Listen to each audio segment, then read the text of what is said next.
নবী মুহাম্মদুর রাসূলুল্লাহ সাল্লাল্লাহু আলাইহি ওয়াসাল্লাম ফরমান ইন্না মিনাল বায়ানি লাসিহরা।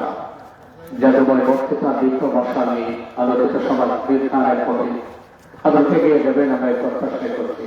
অল্প সময় হজরত গুরুত্বপূর্ণ তাত্ত্বিক পথ প্রদর্শক আমাদেরকে দিয়েছেন, আশা করি আমরা অবশ্যই পালন করবো ইনশাআল্লাহ।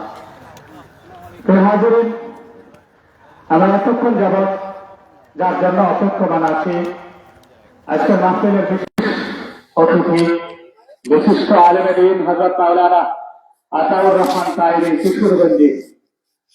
আমাদের আলহামদুলিল্লাহ আমাদের প্রধান অতিথি আমাদের মাওলানা আব্দুল রহিম সাহেব কৃষ্ণনগর পূর্ববাদের সালাম হাতে চলে এসেছেন, ওনার পরে হযরত আলোচনা করবেন।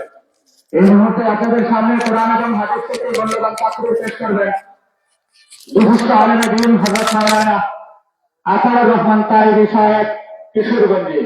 হযরত মাওলানা আতাউর রহমান তায়েরি সাহেব কিশোরগঞ্জি হযরতের আলোচনার পূর্বে সংক্ষিপ্তভাবে একটা সঙ্গীত পরিবেশন করবেন রাজিবুল ইসলাম।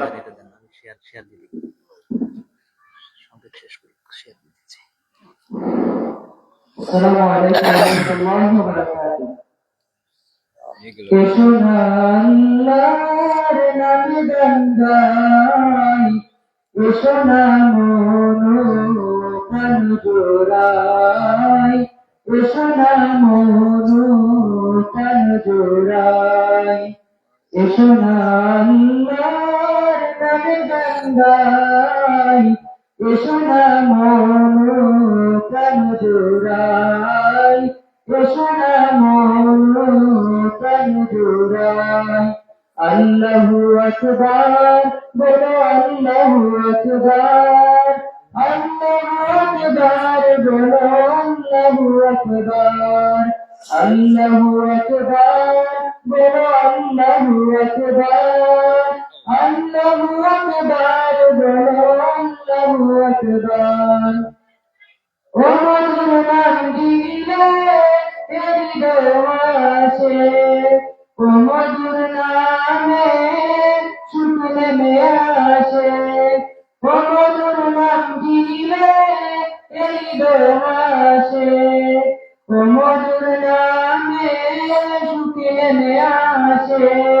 ও নামের তুলনা হবে না, হবে না, ও নামের তুলনা হবে না, হবে না, তুলনা নাই নাই নাই।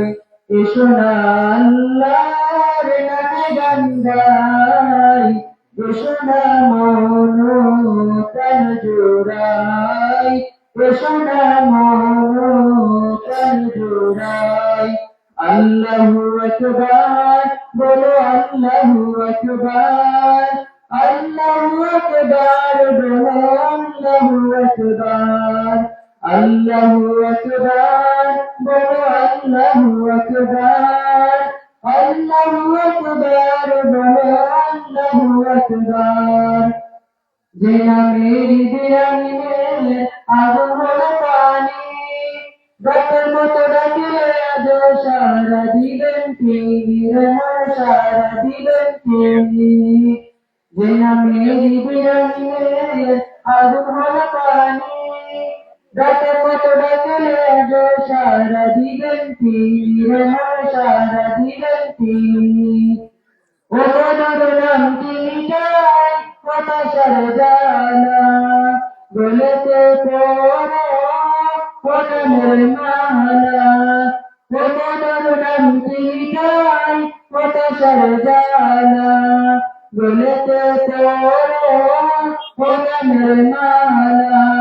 ও নামের তুলনা হবে না, হবে না, ও নামের তুলনা হবে না, হবে না, তুলনা নাই নাই নাই। সোনা আল্লাহর নামে গান গাই, সোনা মনো প্রাণ জোড়াই, সোনা মনো প্রাণ জোড়াই। আল্লাহু আকবার বলো, আল্লাহু আকবার, আল্লাহু আকবার, বলো আল্লাহু আকবার, আল্লাহু আকবার, বলো আল্লাহু আকবার, আল্লাহু আকবার, বলো আল্লাহু আকবার। আসসালামু আলাইকুম।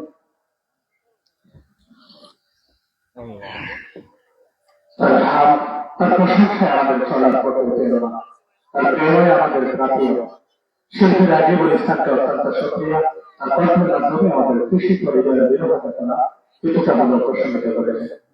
আমাদের পয়গম্বর এমন একজন নবী, এমন একজন আদর্শ ব্যক্তিত্ব, যিনি এই পৃথিবীতে সর্বপ্রথম সামনের দ্বারা প্রতিষ্ঠিত করেছেন, যিনি এই পৃথিবীতে সর্বপ্রথম সামনের দ্বারা দান দিয়ে জাতি ধর্ম নির্বিশেষে প্রতিটা মানুষের পাত্র যার যার দোয়ারে পৌঁছে দিয়েছেন। সে দয়ার নবী করুণার ছবি মুহাম্মদুর রাসূলুল্লাহ সাল্লাল্লাহু আলাইহি ওয়াসাল্লামের সায় আমরা সকলে হৃদয় নিয়ে একবার বলি সাল্লাল্লাহু আলাইহি ওয়াসাল্লাম। এর হাজিরে এই পথে আজকের সবার বিশেষ আকর্ষণ বিশিষ্ট আলেম দিন হযরত মাওলানা আতাউর রহমান সাহেব সাহেব কিশোরগঞ্জে এই মুহূর্তে আপনাদের সামনে গুরুত্বপূর্ণ তাকরীর পেশ করছেন। হযরতের গুরুত্বপূর্ণ আলোচনা পেশ করার জন্য আহলে কমিটির পক্ষ থেকে সবাইকে অনুরোধ করছি।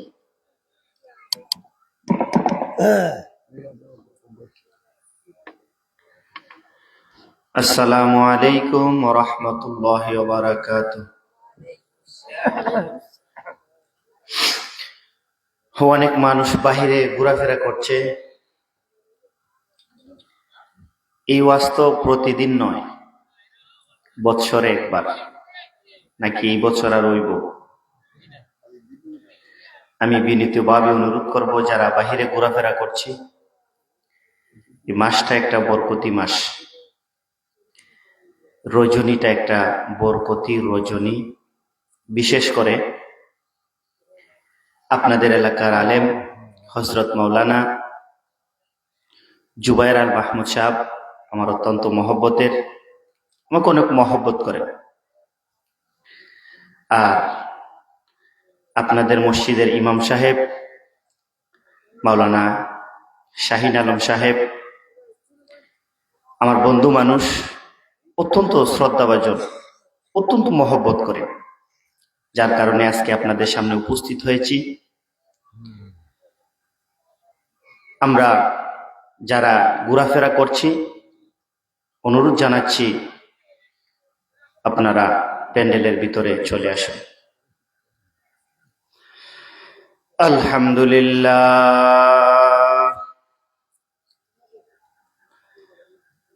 আলহামদুলিল্লাহিল আলিমিল খাবীর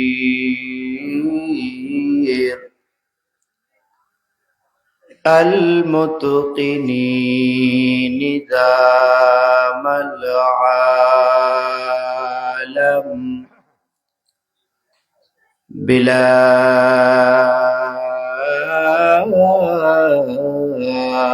معين ولا نصير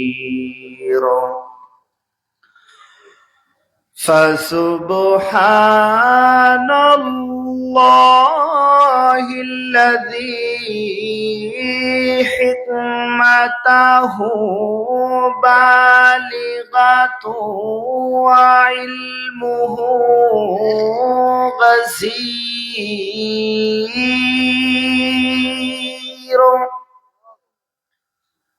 ونعمه واصلة إلى كل صغير وكبير ونشهد أن لا إله إلا الله وحده لا شريك له ونشهد أن سيدنا ومولانا محمدا عبده ورسوله أما أما بعد فقد قال الله تعالى في كلامه المجيد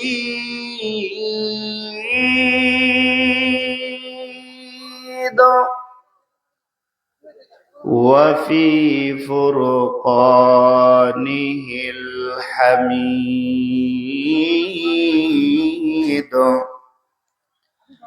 أعوذ بالله من الشيطان الرجيم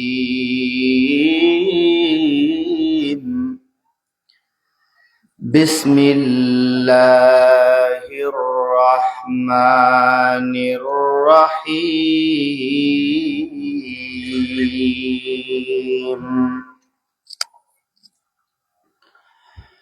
نون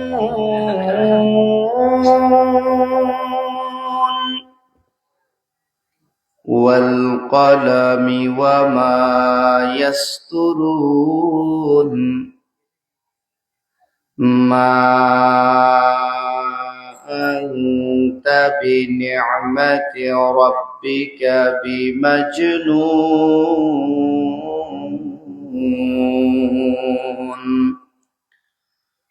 وإن لك لأجرا غير ممنون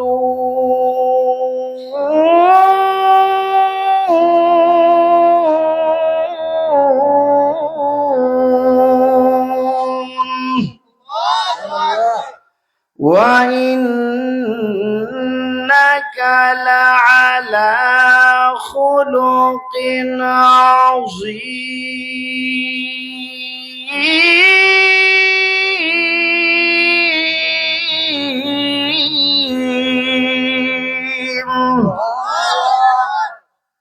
وقال رسول الله صلى الله عليه وسلم من صلى علي واحدة صلى الله عليه عشرا أو كما قال عليه الصلاة والسلام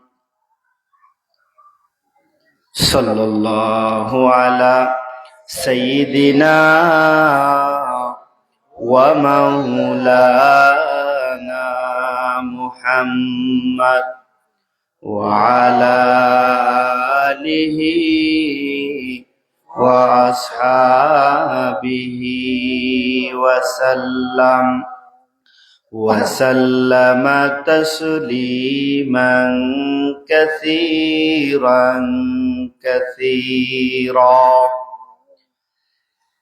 আলহামদুলিল্লাহ বীরগাঁও খালপাড় জামে মসজিদের উদ্যোগে বার্ষিক ওয়াজ মাহফিলের বর্তমান অধিবেশনের সম্মানিত সভাপতি বৃন্দগণ, পর্দার আড়াল থেকে শুনতেছেন আমার সম্মানিতা আবেদা সলেহা জাহেদা বানেসা পর্দানিসীন মা ও বোন, উপস্থিত আছেন জাতির কর্ণধার মুসলিম উম্মার মাথার তাজ হযরত উলামায়ে কেরাম,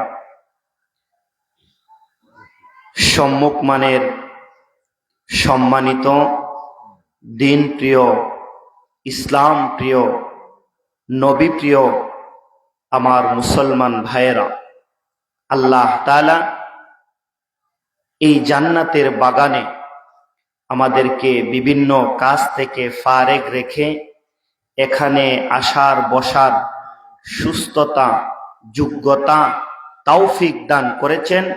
সেই জন্য জুড়ে সুরে শুকরিয়া জ্ঞাপন করি আলহামদুলিল্লাহ। আরেকটু জুড়ে সুরে বলি আলহামদুলিল্লাহ। এই যে জান্নাতে একটা মজলিস, এটার এত দাম আমরা আসলে জানি না, কিন্তু যেটার দাম নাই সেটার গুরুত্ব আমাদের কাছে বেশি। ঠিক না? যদি ফুটবল খেলা হয়, হাজার হাজার মানুষ, হাঁটুর উপরে কাপড় পরিধান করা হারাম, ঠিক না? পা দিয়া বল খেলে মাথাত লাগলে সমস্যা নাই, কিন্তু হাতে লাগলে হ্যান্ডবল, ঠিক না? হ্যাঁ, গোল হইলে কেউ বইলা দিতে হয় না, সবাই সমসুরে অক্ষ সুরে বলে গোল, ঠিক না বেটি? কিন্তু আমরা এই হারামটার দিকে এত আকর্ষণ, কেউ বইলা দিতে হয় নাই। হ্যাঁ, আশেপাশে আছে না খেলা?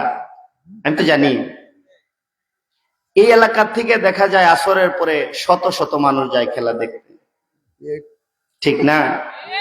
কিন্তু এটা জান্নাতের বাগান, এটা বৎসরে একবার।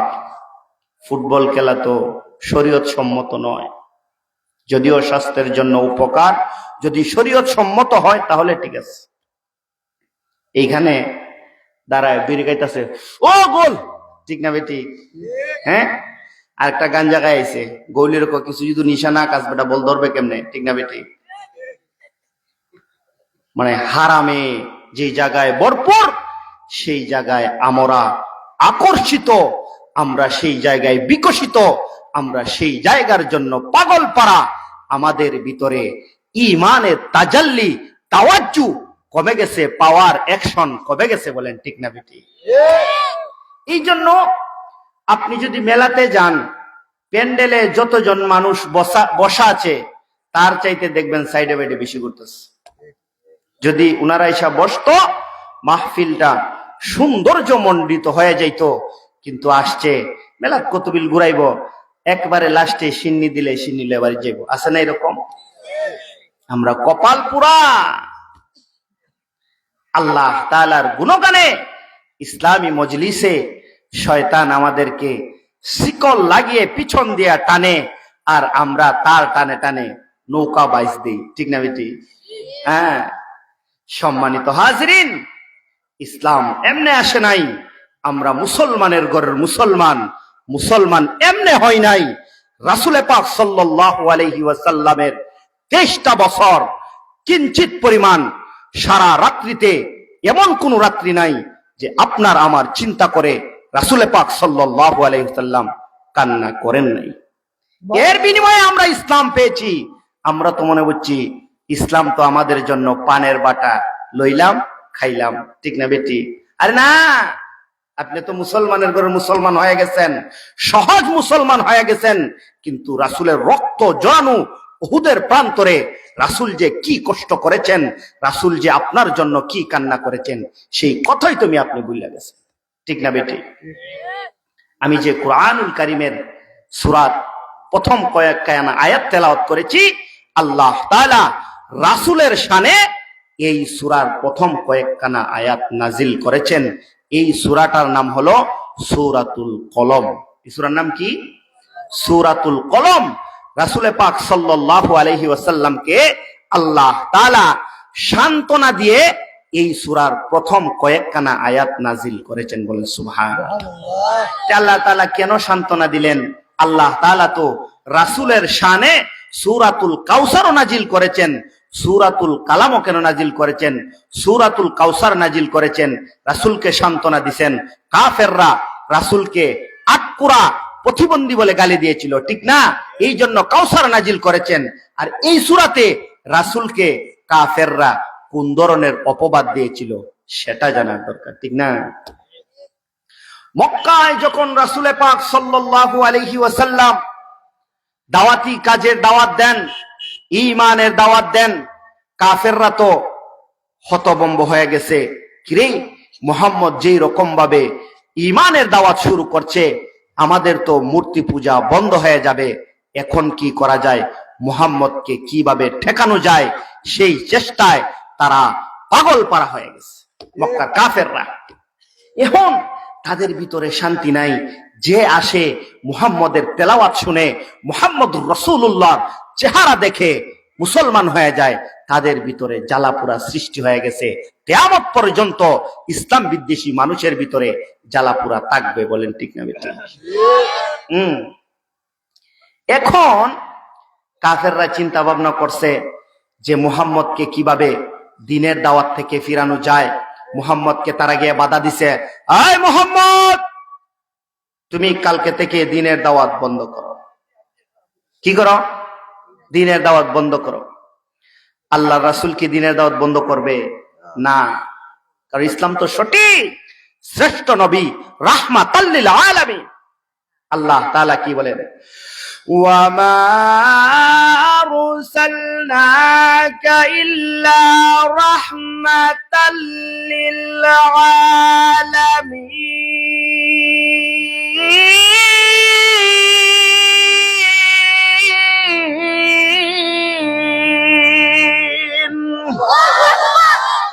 আল্লাহ তাআলা বলেন, দুনিয়ার মানুষ,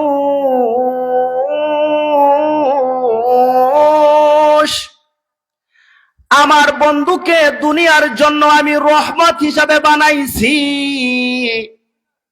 মুহাম্মদুর রাসূলুল্লাহ হইল দুনিয়ার জন্য একমাত্র রহমত।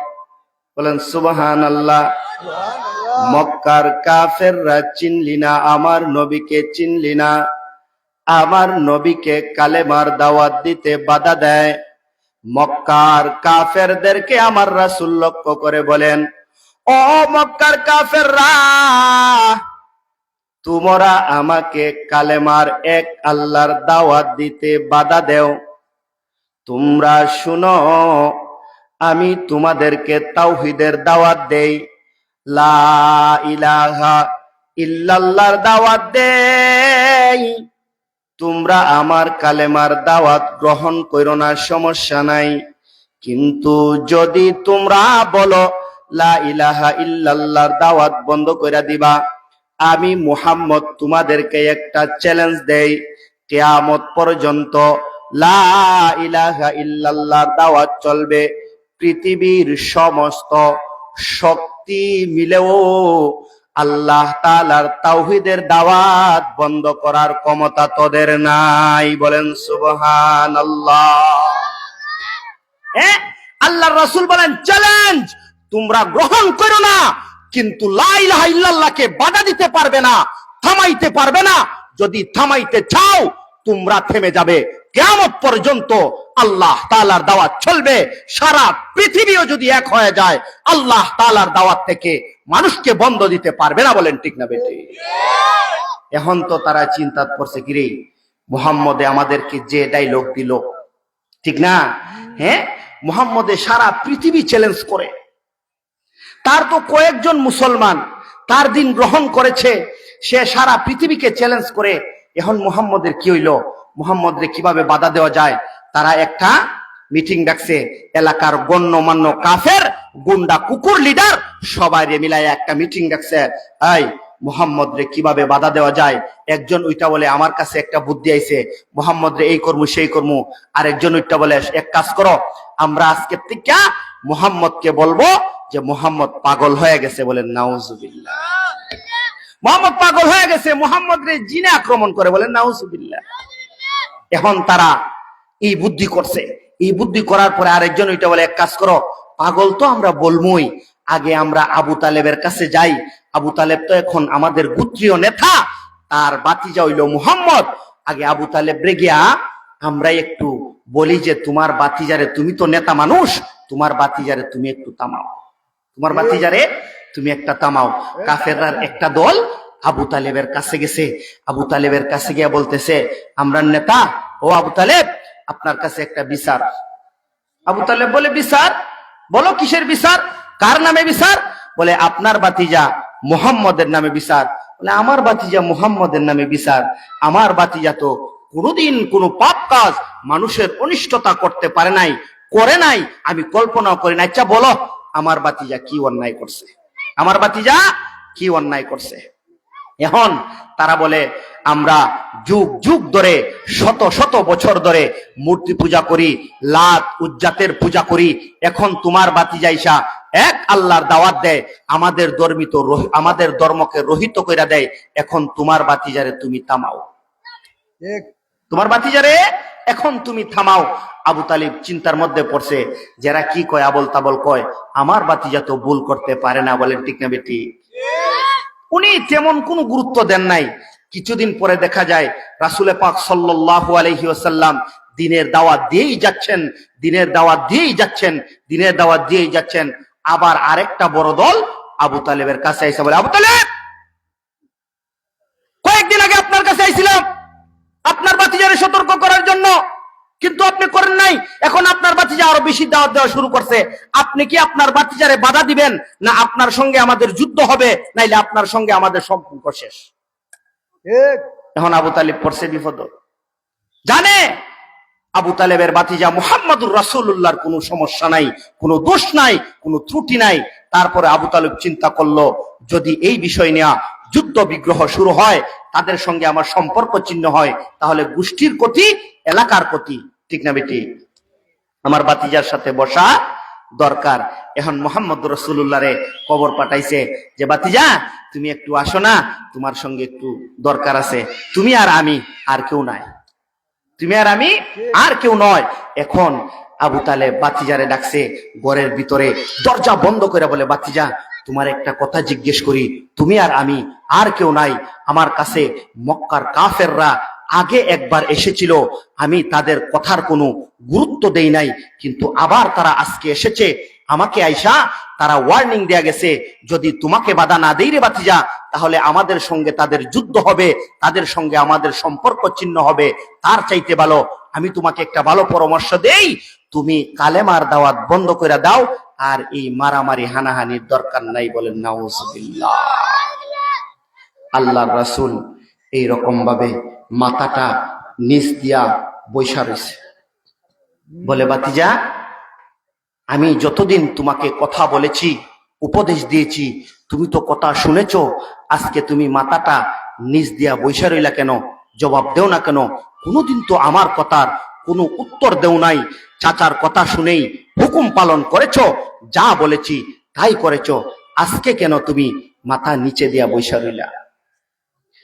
আমার রাসূল সাল্লাল্লাহু আলাইহি ওয়াসাল্লাম মাথা উঠাইছেন। মাথা উঠাইয়া চাচার চোখের দৃষ্টির দিকে তাকাইছে।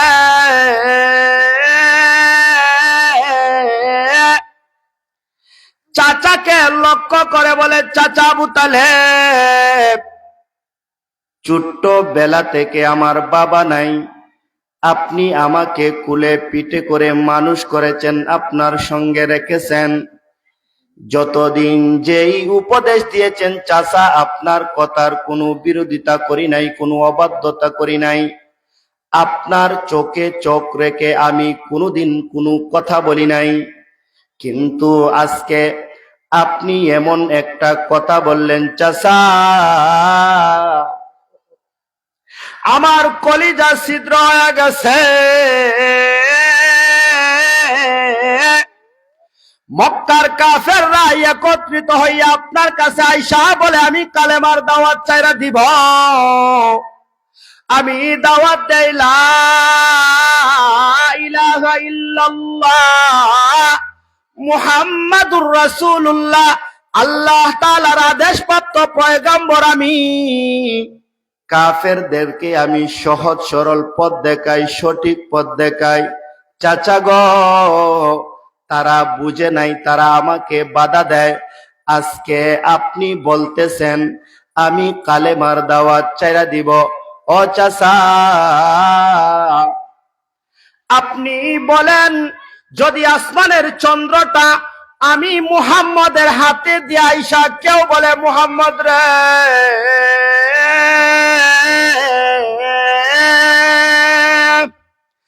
আসমানের চন্দ্রটা আমি তোমার হাতে দিয়া দিলাম, আর যদি বাম হাতে দিয়া বলে, আসমানের সূর্যটা তোমার বাম হাতে দিয়া দিলাম।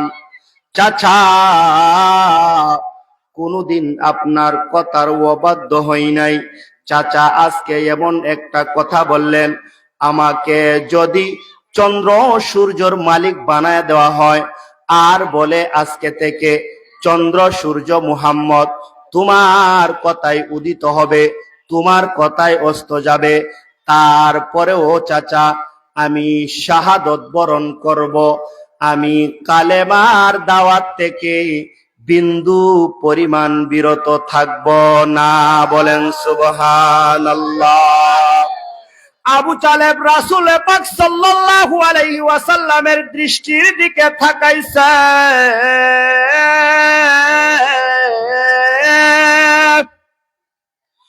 কোনদিন আমার রাসূল চাচার দৃষ্টির দিকে তাকায় এইরকম ভাবে বিরোধী কোনো কথা বলে নাই। আজকে আমার বাতিজা আমার চোখের দিকে তাকিয়ে আমার বিরুদ্ধে কথা বলে। আবু তালেব বলে, বাতিজা, আমি তোমার চক্ষু দেখে বুঝতেছি ছোট্ট বেলা থেকে কোনোদিন তুমি আমার কথার অবাধ্য হয় নাই। আজকে তোমার এক কালেমার দাওয়াত বাধা দেওয়ার জন্য আমি প্রস্তাব করেছি, তুমি প্রস্তাব প্রত্যাখ্যান করেছ। বাতিজারে, তোমার চোখের দিকে তাকায়া আমি চাচা বলি, তুমি যেই কালিমার দাওয়াত দাও আমি আবু তালেব সাক্ষী দিলাম তোমার কালেমা সত্য, তোমার আল্লাহ সত্য। যদি কাফেররা আমাদের সঙ্গে সম্পর্ক ছিন্ন করে দেয়, যুদ্ধ শুরু করে দেয়, আমি আবু তালেব সম্পর্ক ছাড়তে রাজি আছি, যুদ্ধ করতে রাজি আছি। আজকে থেকে আমি ওয়াদা দিলাম, যাও তুমি কালেমার দাওয়াত দাও, তোমার চাচা আবু তালিব তোমার সঙ্গে আছে। বলেন সুবহানাল্লাহ। হ্যাঁ, চাচা বলে, বাতিজা, কোনদিন আমার বিরুদ্ধে তুমি কথা বলো নাই, আজকে তোমার চক্ষু দেখে আমি বুঝতে পেরেছি তোমার আল্লাহ সত্য, তোমার কালেমা সত্য। ফালাইলাম কাফেরদেরকে, দূর ফেলে দিলাম, যাও তুমি দাওয়াত দাও, তোমার সঙ্গে আছে। বলেন সুবহানাল্লাহ। এখন কাফেররা তো এই খবর শুনছে, শুননা সারা দেশে মানুষকে বলায় দিছে যে মুহাম্মদকে জিনে ধরছে, মুহাম্মদকে পাগল হয়ে গেছে। বলেন নাউজুবিল্লাহ। রাসূল পাক সাল্লাল্লাহু আলাইহি সাল্লাম যেই দিকে যায় কাফেররা বলে মুহাম্মদ একটা পাগল। বলেন নাউজুবিল্লাহ। এখন রাসূল পাক সাল্লাল্লাহু আলাইহি সাল্লামকে কষ্ট দেয়, কোনো দুঃখ নাই। যখন বলে পাগল, কুরআন নিয়ে ঠাট্টা করে, রাসূলকে নিয়ে ঠাট্টা করে, রাসূলের মনের ভিতরে একটু কষ্ট জাগে। যাদের সঙ্গে কোনোদিন মিথ্যা কথা বলে নাই, যাদেরকে কোনোদিন আঘাত করি নাই, আমাকে আল আমিন বলেছে, আল্লাহ আজকে তারা আমারে কেমনে পাগল বলে। রাসূলের ভিতরে একটা কষ্ট আছে না, রাসূলের চেহারাটা মলিন হয়ে গেছে, আর আল্লাহ তাআলা তো আমার রাসূলের স্বয়ং নিজে পাগল। বলেন সুবহানাল্লাহ। আল্লাহ তাআলা তো সব কিছু দেখতেছেন। আল্লাহ তাআলার সঙ্গে সঙ্গে কুরআনুল কারীমের সূরাতুল কালামের আয়াতগুলো নাজিল কইরা দিছেন। আল্লাহ তাআলা বলেন, বন্ধু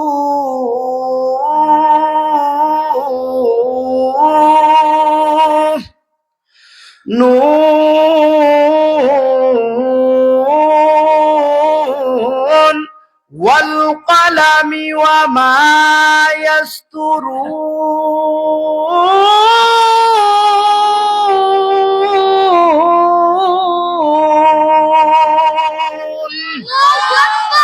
আল্লাহ তাআলা বলে, বন্ধু আপনার চেহারাটা মলিন হয়ে গেছে।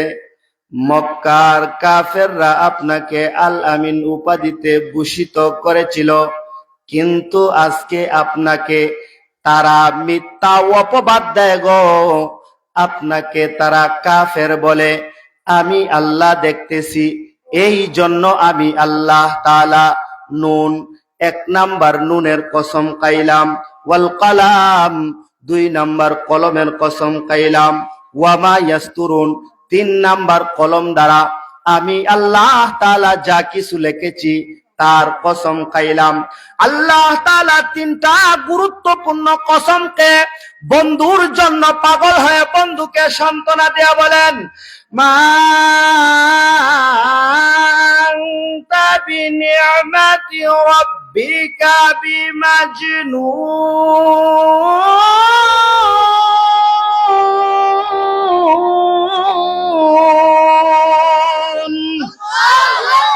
আল্লাহ তাআলা বলেন, বন্ধু মক্কার কাফেররা আপনাকে পাগল বলে, জিনে ধরা বলে, কিন্তু আমি আল্লাহ তাআলা বইলা দিলাম আপনার রবের অনুগ্রহে আপনি কোনোদিনও পাগল হতে পারেন না। আপনাকে যারা পাগল বলে আসলে তারা পাগল। বন্ধু, আপনি মনে কষ্ট নিবেন না। ওয়াইন্না লাকা লাজরান গায়রা মামনুন।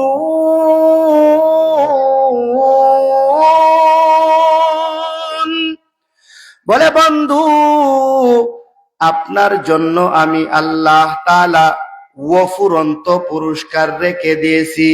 ওয়া ইন্নাকা লালা খুলুকিন আযীম।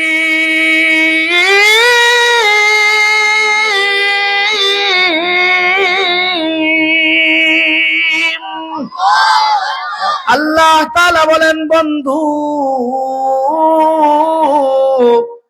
আপনাকে আমি মহান চরিত্রের অধিকারী ঘোষিত করলাম। বলেন সুবহানাল্লাহ। আল্লাহ তাআলা তার বন্ধুকে সান্ত্বনা দিছেন, বন্ধুকে সান্ত্বনা দিছেন। বলেন, বন্ধু, আমি এক নম্বরে সাধারণ কোনো সান্ত্বনা দেই নাই। আমি এক নম্বরে নুনের কসম খাইলাম, 2 নম্বরে কলমের কসম খাইলাম, 3 নম্বরে ইয়াসতুরুন কলম দ্বারা যা কিছু লেখা হয়েছে তার কসম খাইলাম। আপনি পাগল নয়, আপনার আদর্শ মেনে যারা চলবে, যারা বিচরণ করবে, তারাই হবে সাকসেসফুল। বলেন ঠিক না বেটি? এখন আল্লাহ তাআলা বন্ধুকে সান্ত্বনা দিয়া কসম খাইছেন, নুনের কসম, কলমের কসম, কলম দ্বারা যা কিছু লেখা হয়েছে তার কসম খাইছেন, ঠিক না? এখন আল্লাহ তাআলা তো গুরুত্বপূর্ণ জিনিসের কসম খান, তাহলে আল্লাহ তাআলা নুনের কসম খাইয়া, নুন ইটে কোন জাতের গুরুত্বপূর্ণ বিষয় সেই জিনিসটা আমাদের বুঝার দরকার আছে না নাই? আল্লাহ তাআলা যে নুনের কসম খাইলেন এই জিনিসটা আমাদের বুঝার দরকার আছে না নাই? নুন হইল এটা হরফে মুকাত্তাআত, আল্লাহ তাআলা ছাড়া এর অর্থ দুনিয়ার আর কেউ জানে না। তারপরেও হাদিস বিশারদগণ এটার অর্থ তুলেছেন, নুনের অর্থ তুলেছেন। তাফসিরে নূরুল কুরআন নামক একটা কিতাবে নুনের ব্যাখ্যায় লিখেছে, নুন হইল একটা মাছ, যেই মাছ, এই মাছটা হইল ইউনুস পয়গম্বরের মাছ। বলেন সুবহানাল্লাহ। এই মাছটা হইল ইউনুস পয়গম্বরের মাছ। ইউনুস পয়গম্বরের মাছের কসম খাইয়া আল্লাহ তাআলা উনার বন্ধুকে সান্ত্বনা দিতেছেন। বলেন সুবহানাল্লাহ। তাইলে আল্লাহ তাআলা কি বলেন? আল্লাহ তাআলা বলেন, নুন।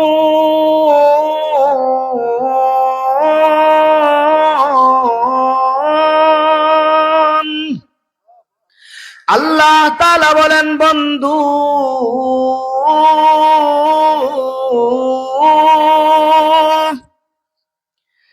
আমি নুনের কসম খাইলাম। নুন বলতে আমি গুরুত্বপূর্ণ জিনিস ইউনুস পয়গম্বরের মাছের কসম খাইলাম। বলেন সুবহানাল্লাহ। ইউনুস পয়গম্বরের মাছটা কেমন গুরুত্বপূর্ণ? দুনিয়ার মানুষ কিতাবের মধ্যে আছে, কোরআনের মধ্যে আছে, আল্লাহ তাআলা ইউনুস পয়গম্বরকে 1 দিন 2 দিন নয়, 40 দিন মাছের পেটে পানির ভিতরে রাইখা দিছেন। বলেন সুবহানাল্লাহ। আল্লাহ তাআলা বুঝাইতে চান দুনিয়ার মানুষ,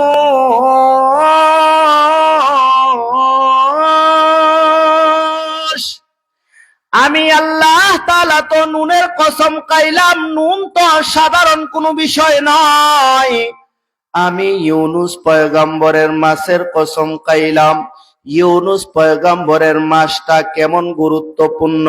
পৃথিবীর মানুষ, পানির নিচে দুনিয়ার মানুষ 1 মিনিট, 2 মিনিট, 5 মিনিট, সর্বোচ্চ 10 মিনিট এর উপরে পানির নিচে থাকার কোনো যোগ্যতা মানুষের নাই, আসেনি? নাই। কিন্তু আমি আল্লাহ তাআলা আমার পয়গম্বর ইউনুসকে 40 দিন মাছের পেটে রেখেছি। শুধু মাছের পেটে নয়, পানির ভিতরে, ফিজ জুলুমাত অন্ধকারের ভিতরে রেখেছি। 1 নাম্বার অন্ধকার হইল পানির অন্ধকার, দুই নাম্বার অন্ধকার হইল পানির ভিতরে আরেকটা মাছের পেটের অন্ধকার। তিন নাম্বার অন্ধকার হইল একেবারে সমুদ্রের নিচের গভীরের অন্ধকার। তিনটা অন্ধকারের ভিতরে আমার পয়গম্বর ইউনুসকে আমি রাইখা দিছি। দুনিয়ার মানুষ আমি বুঝাইতে চাই, আমি আল্লাহ তাআলা যদি ইচ্ছা করি পানির নিচেও মানুষকে বাঁচাইতে পারি। আমি আল্লাহ তাআলা যদি ইচ্ছা করি দুনিয়াতেও রাইকা মানুষকে বাঁচাইতে পারি। আমি আল্লাহ তাআলা যদি চাই আগুনের মধ্যে রাইকাও আমার বান্দাদেরকে বাঁচাইতে পারি। বলেন ঠিক না বেটি? আল্লাহ তাআলা বলেন সাধারণ কোনো কসম নয়, আমার ইউনুসের কসম। পানির নিচে বাঁচানোর ক্ষমতা আমার আল্লাহর আছে। আগুনের মধ্যে ইব্রাহিম পয়গম্বরকে বাঁচায় আমি দেখায় দিছি।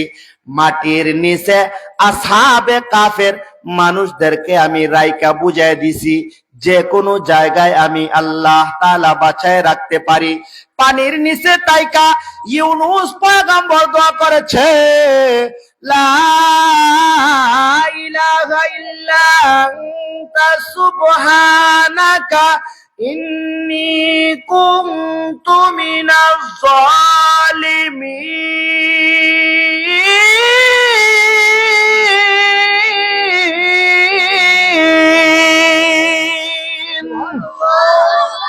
ইউনুস পয়গম্বর ডেকে ডেকে বলেছিল, গো আল্লাহ,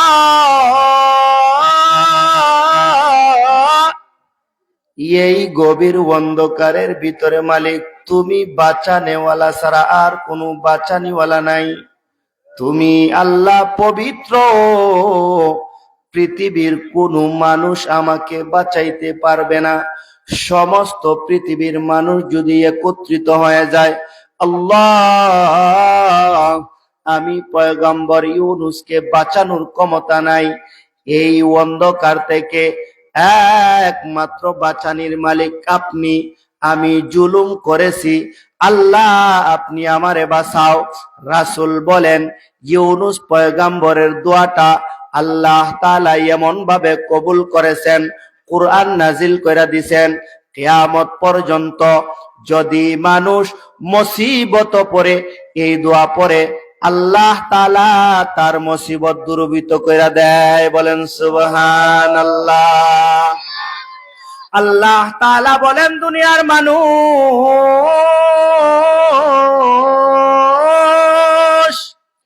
নুন বলতে আমি ইউনুস পয়গম্বরের মাছের কসম খাইলাম।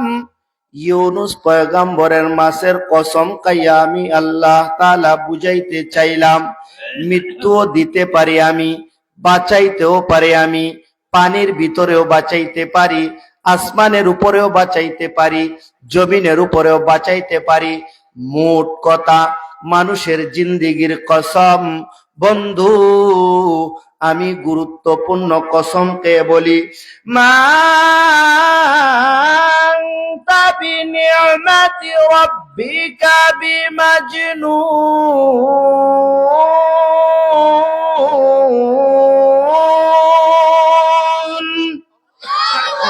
আল্লাহ তাআলা বলেন বন্ধু আমি নুনের কসম খাইলাম, গুরুত্বপূর্ণ কসম খাইলাম। আপনার রবের অনুগ্রহে আপনি বন্ধু কোনোদিনও পাগল হতে পারেন না। আর যারা আপনাকে পাগল বলে তারাই আসলে পাগল। যদি কোনো মানুষ আপনার চরিত্র দিয়া তার ফ্যামিলি পরিচালনা করে, এই ফ্যামিলিতে কোনোদিন অশান্তি হবে না। যদি কোনো মেম্বার আপনার আদর্শ গ্রহণ করে, বন্ধু ওয়ার্ড পরিচালনা করে, এই ওয়ার্ডের মধ্যে কোনোদিন বিশৃঙ্খলা হতে পারে না। বন্ধু আমি আপনাকে উত্তম চরিত্রের অধিকার বানাইয়াছি, আপনার জন্য রয়েছে অপুরন্ত পুরস্কার। বলেন সুবহানাল্লাহ। বন্ধুরে সান্ত্বনা দিছেন যে বন্ধু আপনি কষ্ট নিবেন না, আপনাকে মক্কার কাফেররা বলেন, আপনাকে মক্কার কাফেররা বলে পাগল, আসলে আপনি পাগল নয়, আমি আল্লাহ তাআলা তো সব কিছু দেখতেছি। আপনি পাগল নয়, আপনাকে আমি মহান চরিত্রের অধিকারী হিসাবে বানিয়েছি। যদি আপনার চরিত্র গ্রহণ করে মানুষ তার সমাজ পরিচালনা করে, এই সমাজে কোনোদিন দুর্নীতি হওয়ার কথা নয়। এই সমাজ সোনার সমাজ হয়ে যাবে। বলেন ঠিক না বেটি? তারপরে নুনের ব্যাখ্যায় আপনার আরেকটা কিতাবের মধ্যে লেখছে তাফসিরে জালালাইন এবং ইবনে কাসিরের মধ্যে লেখছে নুনের আরেকটা ব্যাখ্যা। আল্লাহ তাআলা তো সাধারণ জিনিসের কসম খান না, নুনের কসম খাইছেন, গুরুত্বপূর্ণ জিনিসের কসম খাইছেন। আল্লাহ তাআলা নুনের ব্যাখ্যায় আরেকটা লেখছে তাফসিরে জালালাইনের মধ্যে। নুনের কসম খাইয়া আল্লাহ তাআলা এমন একটা মাছের কসম খাইছেন যেই মাছটার উপরে আল্লাহ তাআলা পুরা পৃথিবীটা রাইখা দিছেন। বলেন সুবহানাল্লাহ। পুরা পৃথিবীটা রাইখা দিছেন। এখন এই মাছটা কি জাতের, এই মাছটা কোথায় আছে, সেই জিনিসটা জানার দরকার, ঠিক না? আল্লাহ তাআলা বলেন নুন,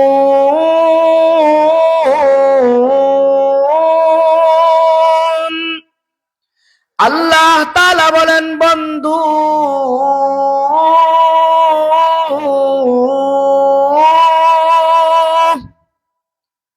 আমি নুনের কসম খাইলাম। নুন বলতে মাছের কসম খাইলাম। এমন একটা মাছের কসম খাইলাম যেই মাছটার উপরে আমি আল্লাহ তাআলা পুরা পৃথিবীটারে রাইখা দিছি। মাছটা কেমন, মাছটা কোন ধরনের? 7 আসমান 7 জমিনের নিচে আল্লাহ তাআলা একটা মাছকে রেখে দিয়েছেন। ও দুনিয়ার মানুষ, মাছের উপরে একটা মহিষ রাইখা দিয়েছেন। মহিষের সিংহের উপরে পুরা পৃথিবীটাকে আল্লাহ তাআলা টানায় দিয়েছেন। বলেন সুবহানাল্লাহ। একদিন শয়তান গিয়া ওই মাছকে বলে, ওরে মাছ, এই মাছটার নাম হইল বাহমুত মাছ। এই মাছটার নাম কি? তা বাহমুত মাছ। সারা পৃথিবীটা আল্লাহ তাআলা এই বাহমুত মাছের উপরে রাইখা দিছে। বলেন সুবহানাল্লাহ। হ্যাঁ, কোরআনে কি আছে দেখছেন? সারা পৃথিবীটা এই বাহমুত মাছের উপরে রাইখা দিছে। মাছ যখন নড়ে তখন সারা পৃথিবীতে ভূমিকম্প হয়ে যায়। বলেন সুবহানাল্লাহ। এখন শয়তানে একদিন ভালো একটা সূরত দুইরা মাছের কাছে গেছে। মাছের কাছে গিয়া বলতেছে, এই বাহমুত মাছ, তোমার উপরে তো আল্লাহ তাআলা পুরা পৃথিবীটা রেখে দিয়েছে। তুমি যদি একটি নাড়া দাও তাহলে তো এই পুরা পৃথিবী ভেঙে ধ্বংস হয়ে যাবে। সব ক্ষমতার মালিক তো তুমি, তোমার চাইতে আর কে বেশি ক্ষমতাবান হইতে পারে? শয়তানে গিয়া বুদ্ধি দেয়, মাছরে গিয়া বুদ্ধি দেয়। মাছে মনে মনে চিন্তা করছে, ঠিকই তো, হ্যাঁ, আমার উপরে আল্লাহ তাআলা পুরা পৃথিবী রাখছে, আমার চাইতে শক্তি আর কে আছে? আমার চাইতে শক্তি তো আর কেউ নাই। নিজেরে নিজে খুব বড় মনে করতেছে। মাছে বলে, হ্যাঁ তুমি ঠিক কথা বলেছ। বলে নাউজুবিল্লাহ। আল্লাহ তাআলা দেখতেছে নি? আল্লাহ তাআলা দেখতেছে। আল্লাহ তাআলা বলে, মাছ রে, তোমার উপরে আমি পৃথিবীটা রাখছি, এটা তো আমার একটা কুদরত, এটা আমার একটা কুদরত।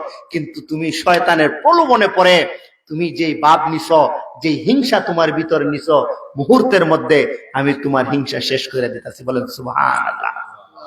এখন বাহমুত মাছ তো নিজেকে খুব, বাপরে বাপ, পুরা পৃথিবী আমার কাছে, আমার চাইতে শক্তিশালী আর কে আছে? বেটা নাড়া সারা দেয়। বলে নাউজুবিল্লাহ। আল্লাহ তাআলা ছোট্ট একটা পোকাকে অর্ডার করছে যে, এই পোকা, তুই মাছের নাকের ভিতরে দিয়ে ঢুকিয়া যা। বলে সুবহানাল্লাহ। ছোট্ট একটা পোকা যখন মাছের নাকের ভিতরে দিয়ে ঢুকা গেছে, মাছের তো মাথা ব্যথা শুরু হয়েছে।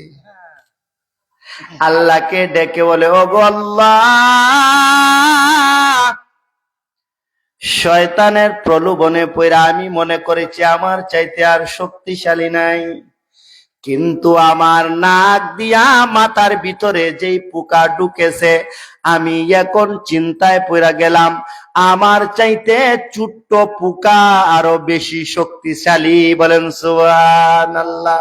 ওগো আল্লাহ, ভুল করছি, আর শয়তানের কথা শুনবো না। মালিক, আপনি যখন হুকুম দিবেন নাড়া দিব, আপনি যখন হুকুম দিবেন না আপনার কথা মতো দাঁড়ায় থাকবো। বলেন সুবহানাল্লাহ। আল্লাহ তাআলা বলেন নুন।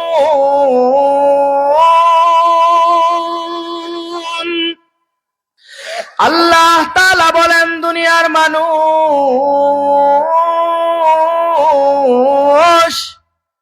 আমি নুনের কসম খাইলাম। নুন বলতে মাছের কসম খাইলাম, যেই মাছের উপরে আমি পুরা পৃথিবীটা রাইখা দিছি, আর পৃথিবীর এই মাছের উপরে একটা মহিষ রাইখা দিছি।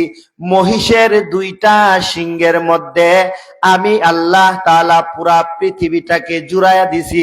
এটা হইল আমি আল্লাহ তাআলার কুদরত। এর চাইতে বলেন আর বড় কুদরত কি হইতে পারে? বলেন সুবহানাল্লাহ। আল্লাহ তাআলা বলেন বন্ধু,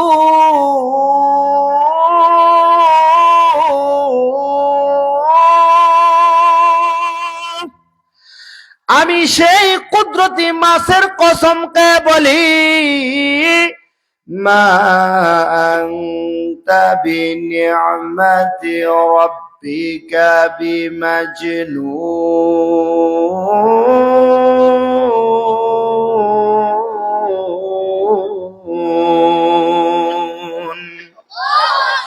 আল্লাহ তাআলা বলেন আমি সেই কুদরতি মাছের কসমকে বলি বন্ধু, আপনার রবের অনুগ্রহে আপনি কোনোদিনও পাগল হতে পারেন না।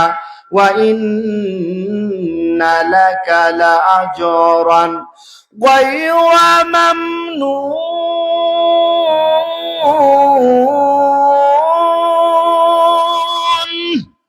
আল্লাহ তাআলা বলেন বন্ধু, আপনার জন্য রেখে দিয়েছি অপুরন্ত পুরস্কার।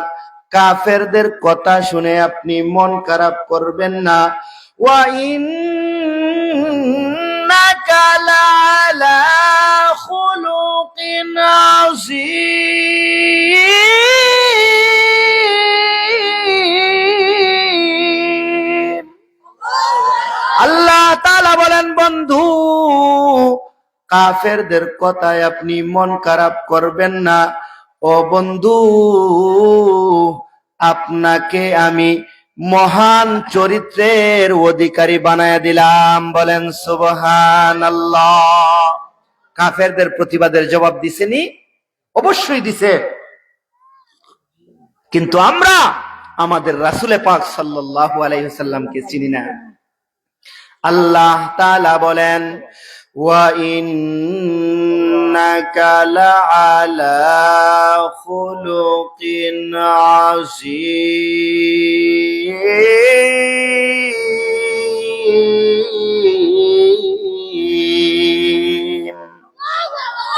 আল্লাহ তাআলা বলেন বন্ধু,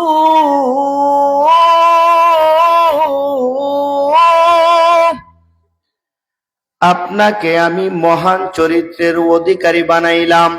আপনাকে আমি যেই চরিত্র দান করেছি, পৃথিবীর কোনো মানুষকে সেই চরিত্র দান করি নাই। বলেন সুবহানাল্লাহ। ও দুনিয়ার মানুষ, চিনলাম না রে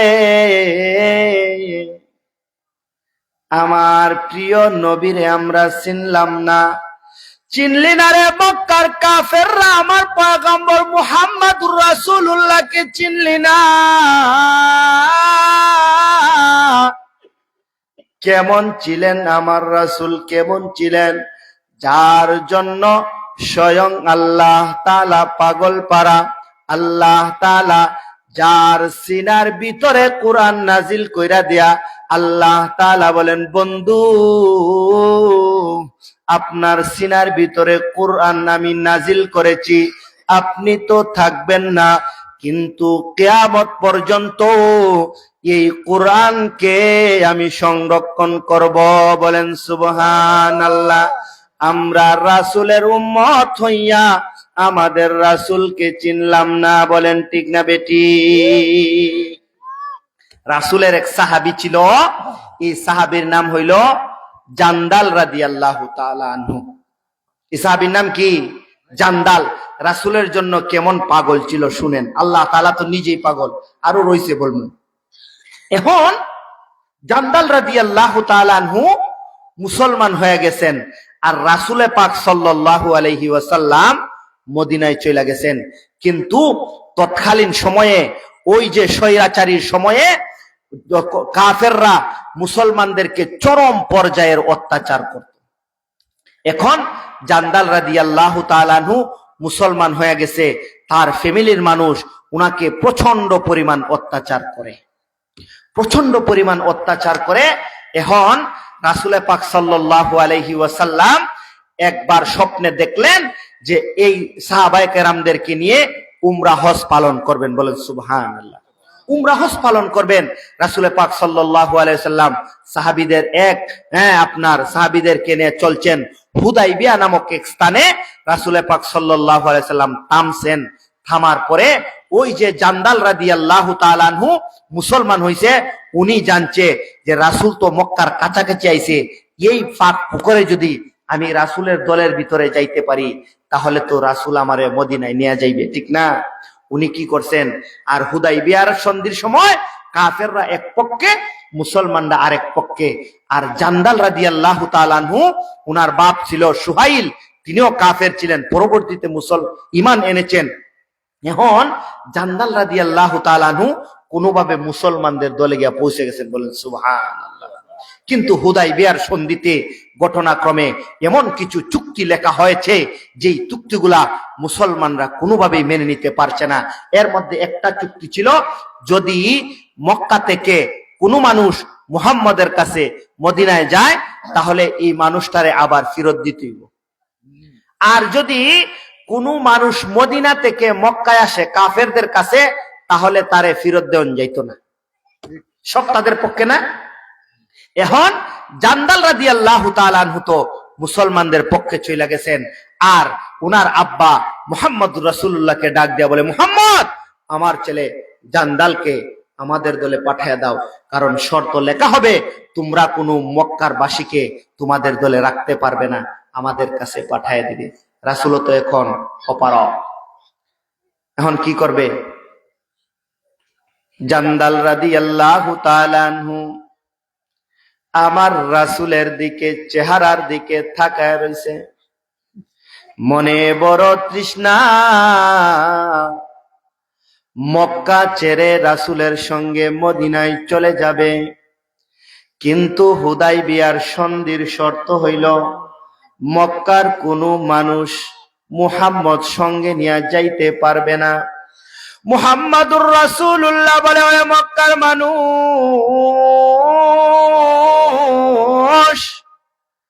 আমার জান্দাল তো ঈমানের জন্য পাগল হয়ে গেছে, ইসলামের জন্য পাগল হয়ে গেছে। আমার জান্দাল রে আমার সঙ্গে মদিনায় যাইতে দাও। মক্কার কাফেররা বলে, না না, জান্দালকে আপনার সঙ্গে দেওয়া হবে না। জান্দাল রাদিয়াল্লাহু তাআলা আনহুর হাত গুলা শিকল দিয়া বাইদা ফালাইছে, পা গুলা শিকল দিয়া বাইদা ফালাইছে। ওই দল থেকে টাইনা টাইনা জান্দাল রাদিয়াল্লাহু তাআলা আনহুকে কাফেরদের দলে নিয়ে যায়।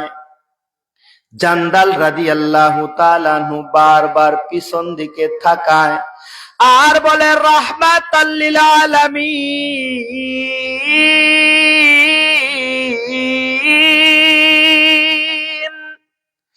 আমি ঈমানের জন্য পাগল। ওগো রাসূল, আমারে আপনি কাফেরদের দলে দিয়েন না, আমি তাদের সঙ্গে যাইতে চাই না। রাসূলের দিকে তাকায়, রাসূলের দিকে তাকায়। জান্দাল বলে, রাসূল, আমি ইসলাম গ্রহণ করেছি, কতদিন আমি অনাহারে থেকেছি, কাফেররা আমাকে খাবার দেয় নাই, পানি দেয় নাই, আমার কোনো দুঃখ নাই। কিন্তু ওগো আল্লাহর পয়গম্বর, আপনি তো রাহমাতাল লিল আলামিন। যখন আপনার চেহারাটা আমি দেখেছি, আমার কাফেরদের দুঃখ যন্ত্রণার পিপাসা তৃষ্ণা ক্ষুধা সব আমি বুইলা গেছি। বলেন সুবহানাল্লাহ। ওগো আল্লাহর রাসূল, আমারে আপনার দলে নিয়ে যান, কাফেরদের দলে আমারে দিয়েন না। জান্দাল রাদিয়াল্লাহু তাআলা আনহুর হাতে শিকল বাঁধা, পায়ে শিকল বাঁধা। কাফেররা পিছন দিয়া টানে, উনি রাসূলের প্রেমে পাগল, রাসূলের কাছে চইলাইতে চায়। রাসূল বলে, ওরে মক্কাবাসী, আমার জান্দাল তো ইসলামের জন্য, আমার জন্য পাগল হয়ে গেছে। আমার জান্দাল রে তোমরা নিও না, অন্তত পক্ষে আমার জান্দাল রে আমারে আজকে এই সন্ধির মধ্যে ভিক্ষা দিয়া দাও। বলেন সুবহানাল্লাহ। জান্দাল রাদিয়াল্লাহু তাআলা আনহুকে পিছন দিয়া টাইনা টাইনা গলার মধ্যে রশি লাগাইয়া কাফেররা টাইনা টাইনা নিয়ে যায়। আর জান্দাল শুধু রাসূলের দিকে পিছন ফিরে তাকায়, বলে, রাসূল, কষ্ট সহ্য করতে পারবো, কিন্তু আপনার কাছে যে আপনার কাছ থেকে আবার বিতরিত হইয়া আমি মক্কায় চলে যাব, সেই বিরহ তো আমার সহ্য হয় না, সেই বিরহ তো আমার সহ্য হয় না। সাহাবায়ে কেরাম কান্না শুরু করে দিছে, আমার রাসূলও কান্না শুরু করে দিছে। আল্লাহর রাসূল বলেন, জান্দাল রে, তুমি ঈমান আনছো, চিন্তা করিও না, যাও যাও যাও, ধৈর্য ধরো, আল্লাহ তাআলা অবশ্যই তোমার জন্য রাস্তা সহজ করে দিবে। বলেন সুবহানাল্লাহ। কাফেররা উনাকে টেনে টেনে চেষ্টা চেষ্টা মক্কায় ফিরত নিয়ে গেছে, তারপরে উনি ইসলাম ছাড়েন নাই। বলেন সুবহানাল্লাহ। এখন উনার ভিতরে তো একটা জ্বালা, হায় রে হায়, নাওয়া কাওয়া সাইরা দেই কোনো সমস্যা নাই, কিন্তু আমার রাসূল তো এমন রাসূল, যদি 15 দিনও আমি উপাস থাকি আর আমার রাসূলের চেহারাটা আমি একটু দেখি, সব কুদা দুঃখ আমি বুইলা যাই। বলেন সুবহানাল্লাহ। এখন মক্কার কাফেররা উনারে টাইনা টাইনা নিয়ে গেছে, আসতে দেয় না, তাদের ভিতরে প্রতিহিংসা কাজ করছে, কিন্তু রাসূলের প্রতি মহব্বত ছিল অফুরন্ত। বলেন ঠিক না বেটি? এখন আরেকজন মক্কায় আপনার রাসূলের সাহাবী, উনার নাম হইল বাসির রাদিয়াল্লাহু তাআলা আনহু। উনি কি করছেন, মক্কার কাফেরদেরকে ছাইরা রাত্রি বেলায় রাসূলের কাছে মদিনায় এসেছেন। এখন হুদাইবিয়ার সন্ধির মধ্যে কি লেখা ছিল, যে তোমরা যদি মক্কার কোনো মানুষ মদিনায় যায় তাহলে আবার মক্কায় ফেরত দিবা, ঠিক না? এখন বাসির রাদিয়াল্লাহু তাআলা আনহু রাসূলের কাছে গিয়ে বলতেছেন, আল্লাহর রাসূল, আমি একেবারে চইলাইছি, মুসলমান হয়ে গেছি, আমি আর কাফেরদের দলে যাইতাম না। বলেন সুবহানাল্লাহ। এখন রাসূল তো চিন্তায় পড়ছেন, সন্ধির চুক্তিপত্রে তো মুসলমানকে, মক্কার কোনো মানুষকে রাখা যাবে না, ঠিক না বেটি? এখন ওই যে মক্কার কাফেররা ওনারা কি করছেন, 2 জন সিপাহী পাঠাইছে অস্ত্র শস্ত্র দিয়া, যে যাও বাসিরকে গিয়া ধরে নিয়ে আসো। জান্দাল যে যেই রকম ভাবে টেনে টেনে আনছি, বাসিরও সেই রকম ভাবে টেনে টেনে নিয়ে আসো। এখন মুহাম্মদুর রাসূলুল্লাহর কাছে গিয়া 2 জন সেনাবাহিনী, কাফেরদের 2 জন সেনাবাহিনী গিয়া রাসূলকে বলে, ও মুহাম্মদুর রাসূলুল্লাহ, হ্যাঁ, বাসির যে আপনার কাছে এসেছে, এখন বাসিরকে আমাদের সঙ্গে দিয়া দেন। আল্লাহ রাসূল কি করবেন, সন্ধিপত্র চুক্তি, বলে, বাসির তুমি চলে যাও, তোমাকে তো রাখতে পারবো না। বলে, না আল্লাহ রাসূল, আপনাকে ছেড়ে আমি কোথাও যাব না, যদি এখানে আমার শাহাদাত বরণ করতে হয় শাহাদাত বরণ করব, তবুও আপনাকে ছেড়ে যাব না। বলেন সুবহানাল্লাহ। এখন আল্লাহর রাসূল বলেন যে শাহাদাত বরণ করতে পারবা, কিন্তু তুমি যদি শাহাদাত বরণ হয়ে যাও, দিনের দাওয়াত দিবে কে, তার চাইতে ভালো তুমি মক্কায় চলে যাও। উনি এখন চিন্তা ভাবনা করছে, যতই করি রাসূল তো ওয়াদা ভঙ্গকারী হইতে পারেন না, রাসূল আমাকে তাদের সঙ্গে পাঠাইবেন, কারণ ওয়াদা দেওয়া, রাসূল তো অবশ্যই তাদের সঙ্গে আমারে পাঠাইয়া দিবেন, ঠিক না? রাসূল তো অবশ্যই তাদের সঙ্গে আমাকে পাঠিয়ে দিবেন। এখন উনি বলে, আচ্ছা ঠিক আছে, 2 জন সিপাহীকে, 2 জন সিপাহীর সঙ্গে উনি বলে, আচ্ছা ঠিক আছে, চলো মক্কায় যাই। উনি রওনা দিছে। উনি কি করছে, 2 জন সিপাহীর সঙ্গে রওনা দিছে, কিন্তু উনার ভিতরে আল্লাহ তাআলা হিম্মত এবং সাহস ডাইলা দিছে। বলেন সুবহানাল্লাহ। এক সিপাহী উনার ডান দিকে আর এক সিপাহী উনার বাম দিকে, উনারে হাইটে হাইটে নিয়ে যাইতেছে। এখন যখন উনারে হাইটা হাইটা নিয়ে যাইতেছে, এক সিপাহীর আপনার একটা তরবারি পাশ দিয়া কুশা থাকে না, এই তরবারিটা দেখা যাইতেছে, তরবারিটার ডান্ডাটা দেখা যাচ্ছে। এখন বাসির রাদিয়াল্লাহু তাআলা আনহু বলতেছে, বন্ধু তোমার তরবারিটা তো অনেক সুন্দর, এই তরবারিটা মনে হয় অনেক ধারালো। সে তো মনে হচ্ছে আমার তরবারি। হ্যাঁ, আপনার কি করছে, তরবারি টান দিয়া বাহির করছে, বলে বাসির দেখো এটার কি দাঁড়, এটা আমি অনেক মানুষের উপর পরীক্ষা করছি, এক কূপ দিলে মানুষের কল্লা পইরা যায়, এটা এমন দামি এবং এমন দাঁড়ালো।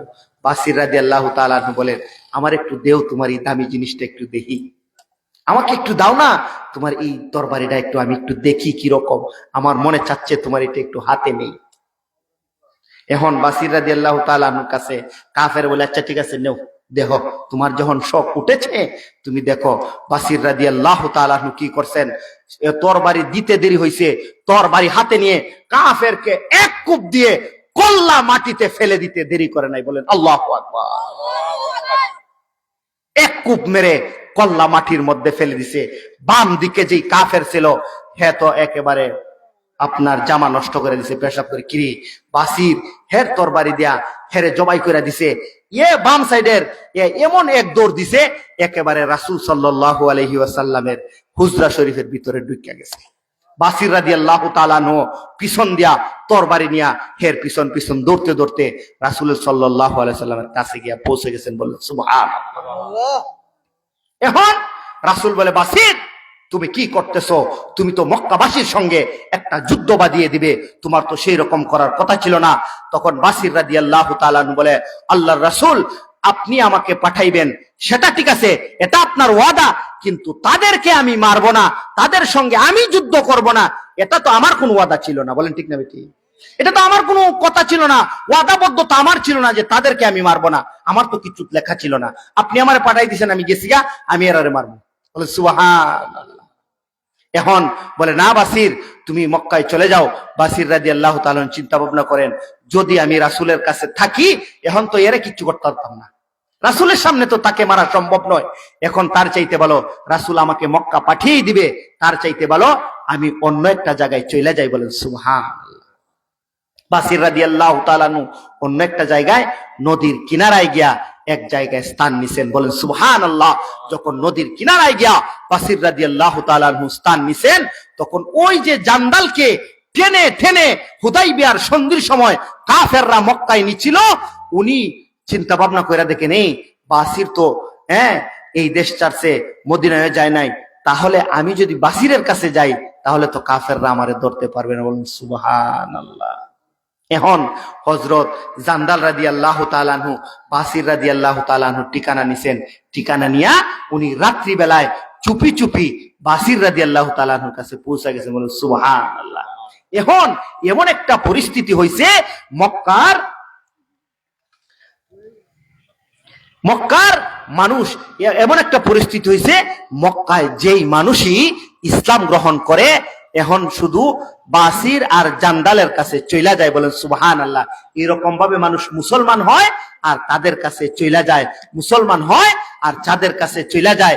এখন তাদের ছোট্টখাটো একটা দল হয়ে গেছে, এমন একটা জায়গায় দল হয়ে গেছে যেই জায়গায় দিয়া কাফেররা যাইতে হয়, তাদের কাছে খাবার নাই, বস্ত্র নাই, অস্ত্র নাই।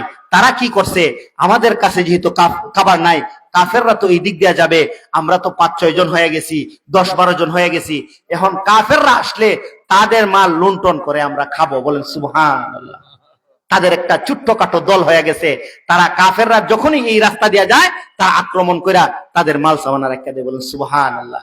এখন কাফেররা পড়ছে বিপদ, কাফেররা বিপদ করে বলে রাসূলের কাছে গিয়া বলে, মুহাম্মদ আমরা তো বিপদে পড়ছি, আপনার বাসির আর জান্দালে এমন একটা টিম গঠন করছে, আমরা শুধু বিপদ আর বিপদ, এর চাইতে ভালো সন্ধির কোনো চুক্তি মুক্তির দরকার নাই, আপনার বাসির আর আপনার জান্দালকে আপনার কাছে ডেকে নিয়া তাদেরকে মদিনার সনদ, তাদেরকে মদিনার নাগরিক বানায় দেন। বলেন সুবহানাল্লাহ। রাসূল সাল্লাল্লাহু আলাইহি ওয়াসাল্লামের জন্য তারা ছিল পাগল। আল্লাহ তাআলা বলেন, ওয়া ইন্নাকা লাআলা খুলুকিন আযীম।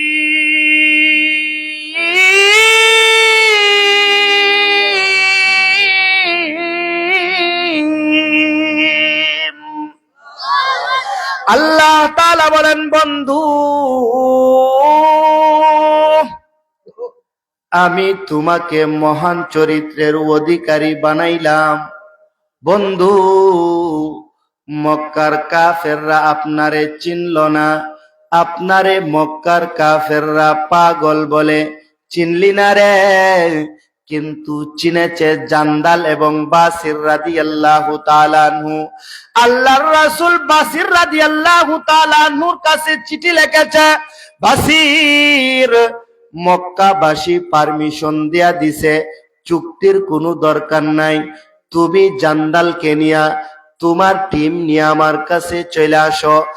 আর জান্দাল রাদিয়াল্লাহু তাআলা আনহু যখন চিঠি পেয়েছে বাসির রাদিয়াল্লাহু তাআলা আনহুকে পরে পরে যখন শোনায়, বাসির রাদিয়াল্লাহু তাআলা আনহু বলেন, আমি অসুস্থ হয়ে গেছি রে জান্দাল, রাসূলের চিঠিটা আমার কাছে দাও, রাসূলের চিঠিটা আমার কাছে দাও।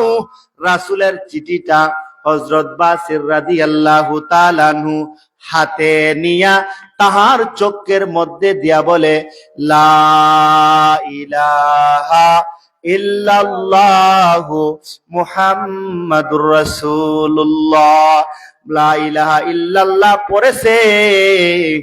আর সঙ্গে সঙ্গে বাসির রাদিয়াল্লাহু তাআলা আনহুর ইন্তেকাল হয়ে গেছে। বলেন সুবহানাল্লাহ। আমরা মুসলমান হইয়া চিনলাম না। আল্লাহ তাআলা বলেন, বন্ধু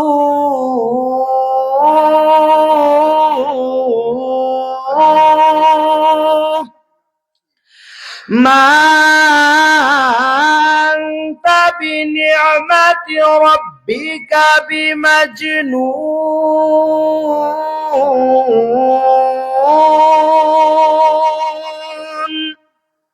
বন্ধু আপনার রবের অনুগ্রহে আপনি কোনোদিনও পাগল হতে পারেন না।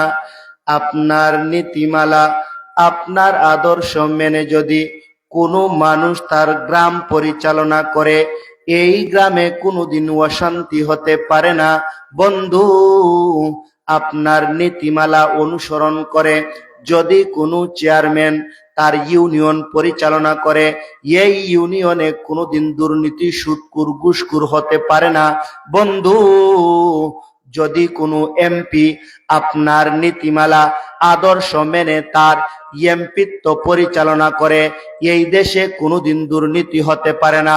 বিশ্বের মুসলমান যদি রাসূলের নীতিমালা আদর্শ গ্রহণ করে বাংলাদেশ পরিচালনা করা হয়, বাংলাদেশে কোনোদিন প্রকাশ্যে চাঁদাবাজি, চুরি, ডাকাতি হওয়ার সম্ভব নয়। বলেন ঠিক না বেটি? রাসূলের নীতিমালা গ্রহণ করে যদি আমরা বাংলাদেশকে পরিচালনা করি, কোনোদিন এই দেশে সুদ, ঘুষ, চুরি, ডাকাতি, প্রকাশ্যে মানুষ হত্যা কোনোদিনও হতে পারে না। বলেন ঠিক না বেঠিক? আমরা সব কিছু সহ্য করতে পারি, কিন্তু রাসূলের অপমান আমরা সহ্য করতে পারবো না। বলেন ঠিক না বেঠিক? আমরা রাসূলের অপমান সহ্য করতে পারবো না। আমরা মুসলমান হতে পারে আমরা একসঙ্গে জামাতে নামাজ নাও পড়তে পারি, যখন ঈমানের উপরে, রাসূলের উপরে কোনো আক্রমণ, কুটুক্তি চলে আসে, সব মুসলমান একত্র হয়ে নাস্তিকদের প্রতিবাদ করব। বলেন ঠিক না বেটি?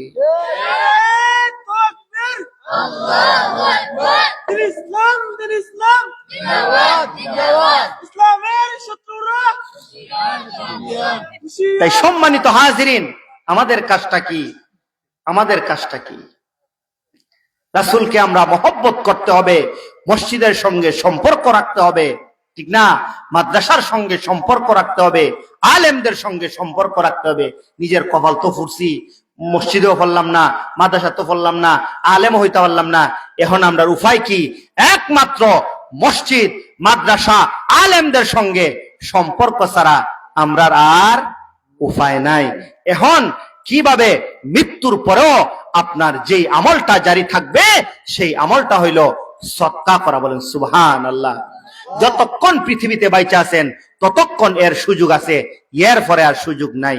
এর পরে আর সুযোগ আছে যদি আপনার বাচ্চা কাচ্চা দেয় তাহলে পাবেন, ঠিক না বেটি?